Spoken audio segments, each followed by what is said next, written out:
because when he was leaving, I grabbed his hat off his head and I said, "Oh, Billy, I don't want you to leave." He goes, "I gotta go, you gotta give me my hat back." And I said, "But I love you." He said, "I love you too." And I gave him his hat back. But what happened was, the next week was Easter, and he was supposed to come and visit us on Easter Sunday. But at midnight, a little bit after midnight, on Easter Sunday, a police officer came to our door and told me I'd never see my brother again. I want to question you. How do you treat people? How do you treat people? What's the last thing you said to your brother or sister? What's the last thing you said to a student, another student in your class? Have you said anything nasty, or have you said all good? Are you saying good things? Are you saying good things to people? Because I'll tell you what, I cherish that memory. That's the last conversation I had with my brother. And I'll tell you what, we never did it before. I'd never been able to tell my brother I loved him. I just knew I loved him, and I knew he loved me. And so that's what I wanted to share. It was very much an experience that has changed my life. I'm going to share a story with you about a little boy named Timmy. His mom was a good person, but she wasn't a good mom. Reason being, her background, I don't know what it was. He was in kindergarten at the time when I went to school to read a story to the class. As I read the story to the class, I saw them pushing this little boy around in the classroom. And it was my son's class at the time, by the way. And this little boy was being shoved and pushed, and they were telling him to get away from him. And I looked and I said, "Is there a problem?" And they said, "I don't want him to sit by me." And I said, "Could you come up here?" And I said, "Will you sit on my lap?" And they all looked at me like I was insane. And I said, "Would you help me turn the pages as I read this book?" And I had this little boy on my lap. Now this little boy wasn't clean. This little boy had not been bathed. This little boy had very dirty clothes on, and as a matter of fact, I think he slept in them. Or maybe there's just issues in their home that they can't take care of him properly. Maybe they don't know how. I said, "But does that make Timmy a bad person?" "No, Mom." I said, "Okay, well, I want you to think about that." And the next day, my son came home from school and he said, "You know what? I made friends with Timmy today. Mom, we played on the jungle gym outside." And he said, "I had so many kids coming, why are you playing with Timmy?" And he said, "Because he's a nice boy." He said, "Mom, he's really nice. He's really nice, and he's a lot of fun. He's actually funny." I said, "Well, that's good." You know, at the end of the week, and my son came home and he was crying. Timmy wasn't in school that day. And my son said to me, "Mom, Timmy got hit by a car. He died." That's the first death my son had to deal with. And he begged me to take him to the funeral home to show him Timmy. I didn't think I wanted to do that, but he did. So I took him to the funeral home, and we walked up to the casket where Timmy was laying. And my son looked at him and he said, "Mama, Timmy's had a bath, and he has brand new clothes on." I want you to think about that. I'm not going to expound on that. How do you treat people? How do you treat people?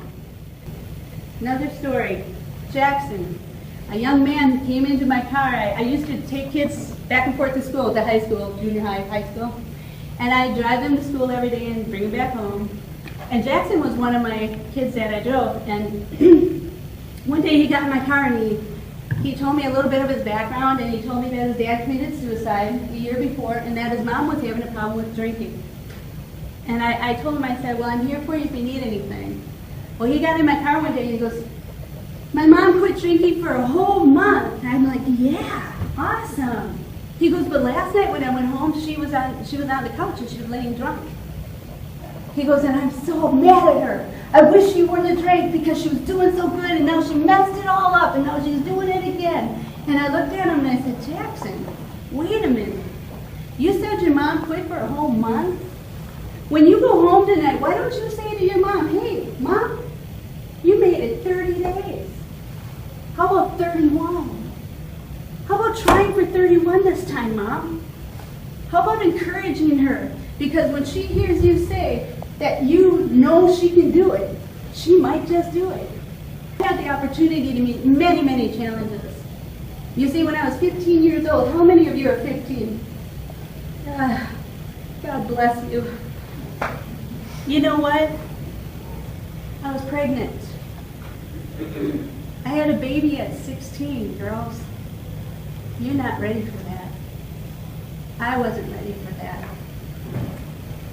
Life wasn't ready for that, but you know what? I kind of like this. What is this? Come on, somebody say it. $5 bill, right?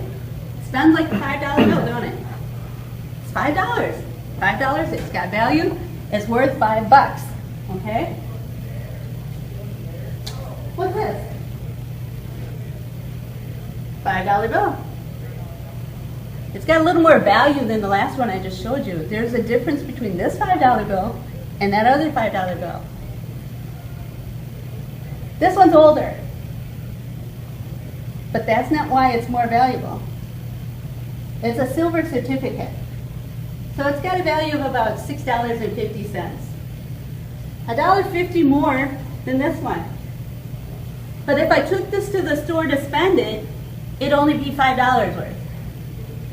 Now if I took it to somebody who collected money, it'd be worth $6.50. And they'd give me more for this than this. We're each like that $5 bill. We have value. But some of us have something inside of us that's worth more. And that's who you are. My choice, no matter what I have had to handle in my lifetime, I have chosen to share it. Just like this. If I open this box, there's some real good stuff in here.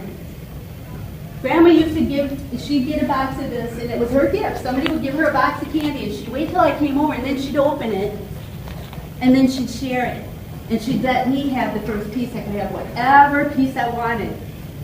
And I'd say to her, Grandma, why don't you take your piece first? And she said, no, you go right ahead. I didn't deserve it. I didn't deserve it. It was her gift. She should have been able to pick the first piece. But she let me. And when she let me do that, she taught me something. Her gift, but she gave me the first selection out of her gift. I have much to give. You have much to give. We have much to give. Now, there's another box here.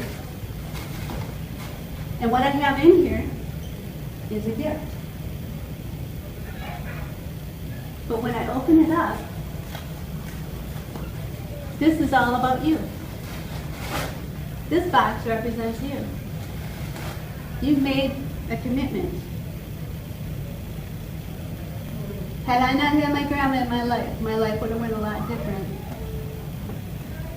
Had I not been there for Jackson, his life would have been a lot different.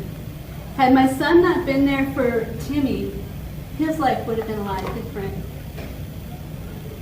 Had you not been here today, your life would still go on. But may it, I pray, that it made a difference. That something I said, that something I shared with my gift that I gave you has an impact on what you do from here on out.